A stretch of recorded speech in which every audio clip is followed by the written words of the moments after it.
الله أكبر. الحمد لله رب العالمين الرحمن الرحيم مالك يوم الدين إياك نعبد وإياك نستعين اهدنا الصراط المستقيم صراط الذين أنعمت عليهم غير المغضوب عليهم ولا الضالين. ولقد آتينا موسى 9 آيات بينات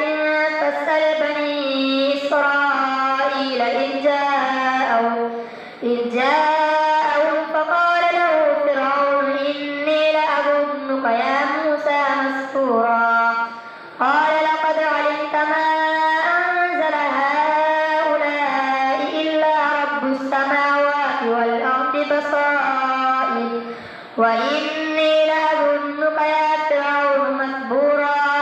فأراد أن يستفزهم من الأرض فأغرقناه ومن معه جميعا وقلنا من بعده لبني إسرائيل اسكنوا الأرض فإذا جاء وعد الآخرة جئنا بكم لفيفا وبالحق أنزلناه وبالحق نزل وما أرسلناك إلا مبشرا ونذيرا وقرآنا فرقناه لتقرأه على الناس على مكث ونزلناه تنزيلا قل آمنوا به أو لا تؤمنوا إن الذين أوتوا العلم من قبله إذا يتلى عليهم يخرون للأذقان سجدا ويقولون سبحان ربنا إن كان وعد ربنا لمفعولا ويخرون للأذقان يبكون ويزيدهم خشوعا. الله أكبر. الله أكبر. قل ادعوا الله أو ادعوا الرحمن أيما تدعوا فله الأسماء الحسنى فلا تجهر بصلاتك ولا تخافت بها وابتغ بين ذلك سبيلا وقل الحمد لله الذي لم يتخذ ولدا ولم يكن له شريك في الملك ولم يكن له ولي من الذل وكبره تكبيرا. الحمد لله الذي أنزل على عبده الكتاب ولم يجعل له عوجا قيما لينذر بأسا شديدا من لدنه ويبشر المؤمنين الذين يعملون الصالحات أن لهم أجرا حسنا ماكثين فيه أبدا وينذر الذين قالوا اتخذ الله ولدا ما لهم به من علم ولا لآبائهم كبرت كلمة تخرج من أفواههم إن يقولون إلا كذبا فلعلك باخع نفسك على آثارهم إن لم يؤمنوا بهذا الحديث أسفا إنا جعلنا ما على الأرض زينة لها لنبلوهم أيهم أحسن عملا وإنا لجاعلون ما عليها صعيدا جرزا. أم حسبت أن أصحاب الكهف والرقيم كانوا من آياتنا عجبا إذ أوى الفتية إلى الكهف فقالوا ربنا آتنا من لدنك رحمة وهيئ لنا من أمرنا رشدا فضربنا على آذانهم في الكهف سنين عددا ثم بعثناهم لنعلم أي الحزبين أحصى لما لبثوا أبدا نحن نقص عليك نبأهم بالحق إنهم فتية آمنوا بربهم وزدناهم هدى وربطنا على قلوبهم إذ قاموا فقالوا ربنا رب السماوات والأرض لن ندعو من دونه إلها لقد لقد قلنا إذا شططا هؤلاء قوم اتخذوا من دونه آلهة لولا يأتون عليهم بسلطان بين فمن أظلم ممن افترى على الله كذبا وإذ اعتزلتموهم وما يعبدون إلا الله فأووا إلى الكهف ينشر لكم ربكم من رحمته ويهيئ لكم من أمركم مرفقا وترى الشمس إذا طلعت تزاور عن كهفهم ذات اليمين وإذا غربت تقرضهم ذات الشمال وهم في فجوة منه ذلك من آيات الله من يهد الله فهو المهتد ومن يضلل فلن تجد له وليا مرشدا وتحسبهم أيقاظا وهم رقود ونقلبهم ذات اليمين وذات الشمال وقلبهم باسط ذراعيه بالوصيد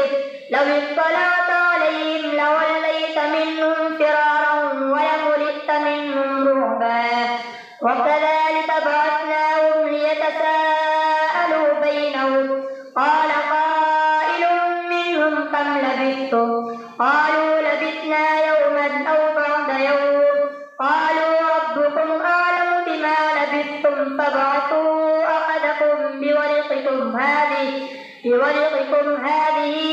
إلى المدينة فلينظر أيها أزكى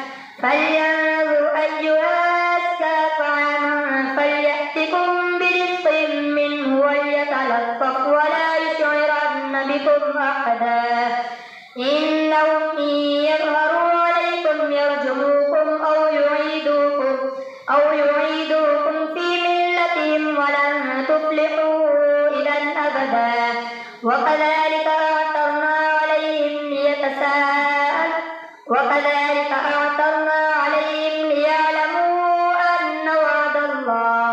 أن وعد الله حق وأن الساعة لا ريب فيها إذ يتنازعون بينهم أمرهم فقالوا ابنوا عليهم بنيانا ربهم أعلم بهم قال الذين غلبوا على أمرهم لنتخذن عليهم مسجدا سيقولون ثلاثة رابعهم كلبهم ويقولون خمسة سادسهم كلبهم رجما بالغيظ ويقولون سبعة وثامنهم كلبهم قل ربي أعلم بعدتهم ما يعلمهم إلا قليل فلا تمار فيهم إلا مراء ظاهرا ولا تستفت فيهم منهم أحدا ولا تقولن لشيء إني فاعل ذلك غدا إلا أن يشاء الله واذكر ربك إذا نسيت وقل عسى أن يهديني ربي لأقرب من هذا رشدا ولبثوا في كهفهم 300 سنين وازدادوا 9 قل الله أعلم بما لبثوا له غيب السماوات والأرض أبصر به وأسمع ما لهم من دونه من ولي ولا يشرك في حكمه أحدا واتل ما أوحي إليك من كتاب ربك لا مبدل لكلماته ولن تجد من دونه ملتحدا واصبر نفسك مع الذين يدعون ربهم بالغداة والعشي يريدون وجهه ولا تعد عيناك عنهم تريد زينة الحياة الدنيا ولا تطع من أغفلنا قلبه عن ذكرنا واتبع هواه وكان أمره فرطا وقل الحق من ربكم فمن شاء فليؤمن ومن شاء فليكفر إنا أعتدنا للظالمين نارا أحاط بهم سرادقها وإن يستغيثوا يغاثوا بماء كالمهل يشفي الوجوه بئس الشراب وساءت مرتفقا إن الذين آمنوا وعملوا الصالحات إنا لا نضيع أجر من أحسن عملا أولئك لهم جنات عدن تجري من تحتهم الأنهار يحلون فيها من أساور من ذهب ويلبسون ثيابا خضرا من سندس واستبرق متكئين فيها على الأرائك نعم الثواب وحسنت مرتفقا الله أكبر سمع الله لمن حمده الله أكبر الله أكبر الله أكبر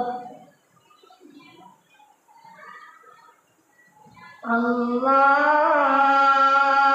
أكبر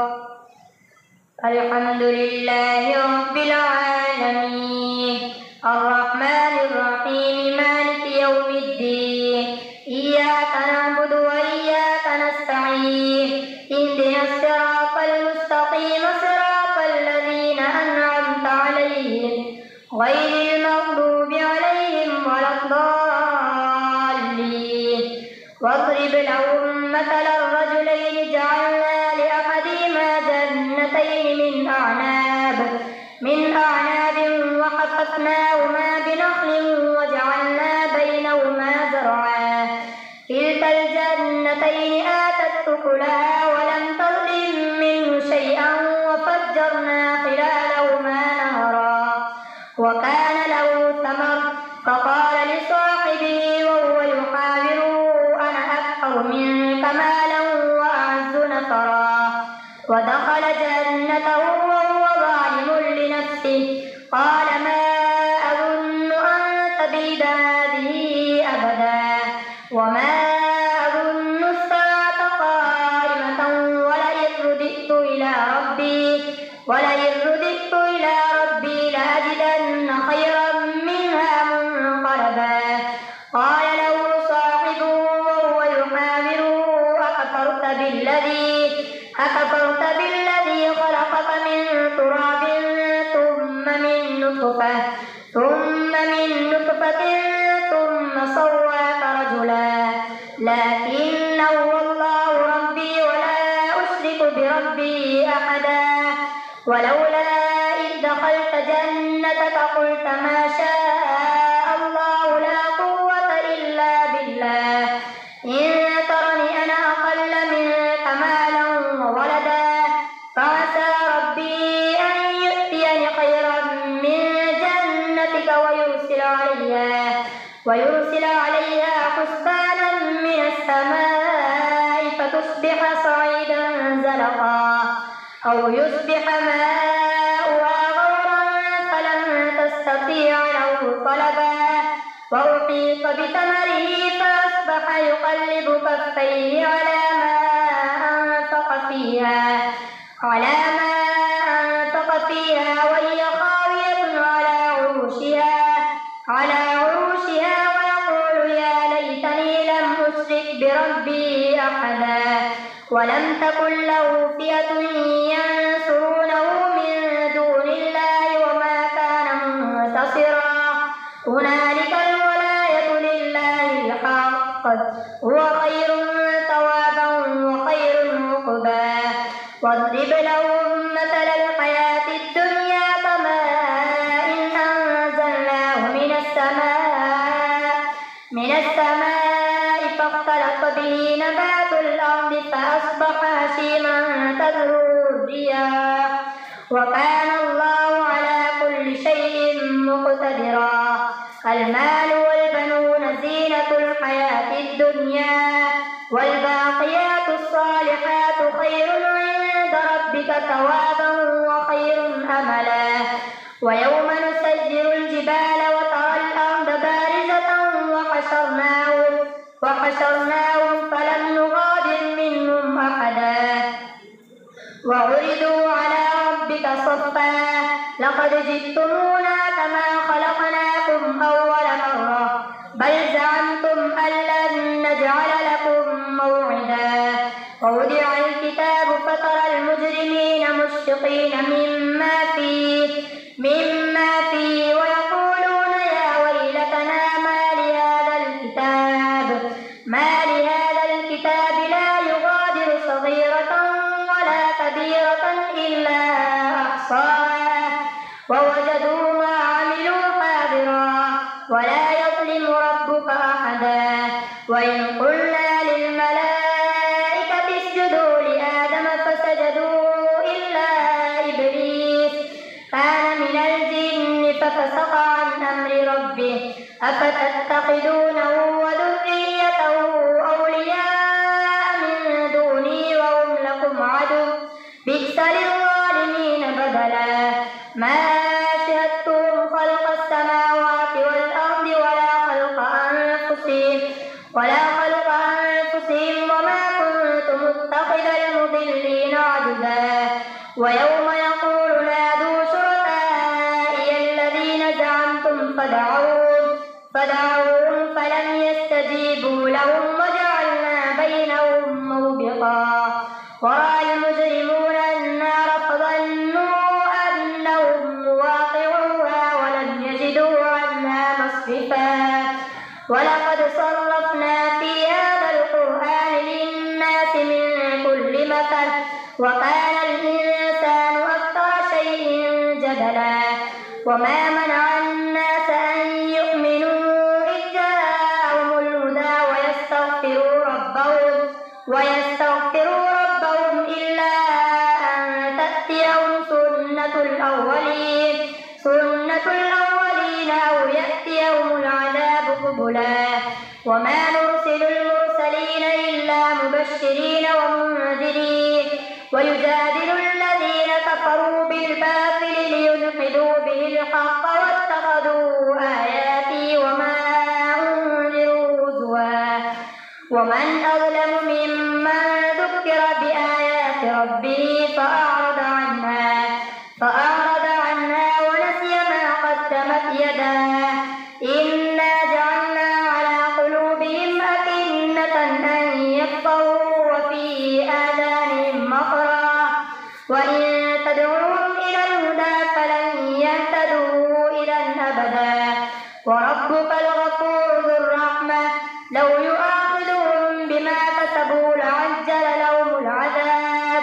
بل لهم موعد لن يجدوا من دونه موئلا وتلك القرى أهلكناهم لما ظلموا وجعلنا لمهلكهم موعدا وإذ قال موسى لفتاه لا أبرح حتى أبلغ مجمع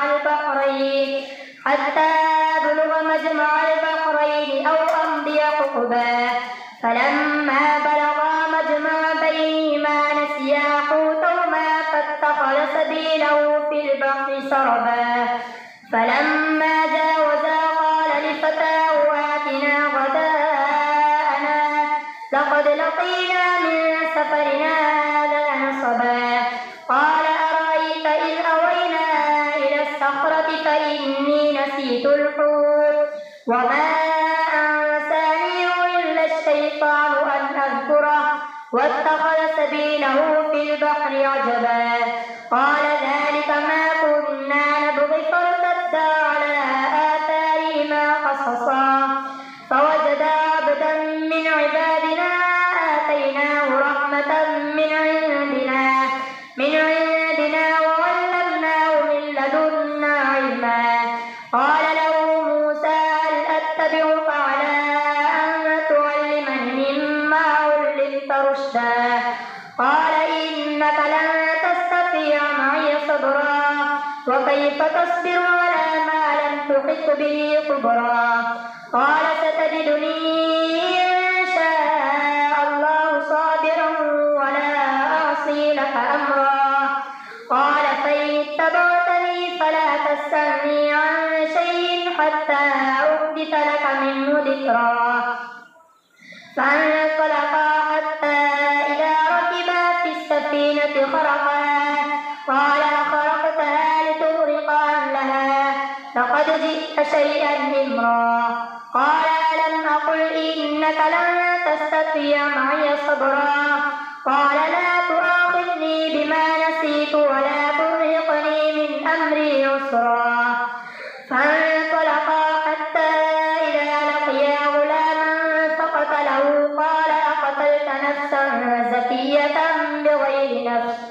لقد جئت شيئا نكرا. الله أكبر.